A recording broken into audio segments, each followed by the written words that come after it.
Pace mo, Ray. Sakit lang din. Oo, sa'yo. Yo! Come here! This is day 3 of week 3. LSD tayo ngayon. 14.48 kilometers. Wala pa yung warm up and cool down. So mga 15 to 16 kilometers tayo today. Tapos na mag-stretching, walking na. Then start na tayo. Peace!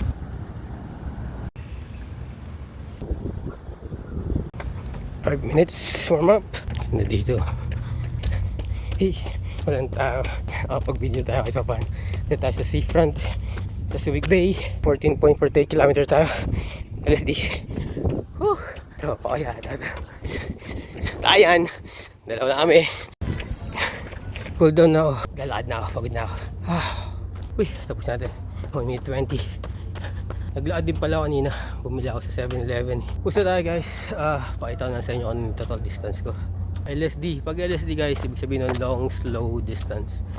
Meaning, mahabang distansya. So usually 10 km plus. Slow, hindi race pace. Na ano mo dito is endurance mo, yung stamina mo para tumagal ka habang tumatakbo. Tambay mo na sa 7-Eleven bilang gulp. Yun lang. That's it for today. Bye. Peace.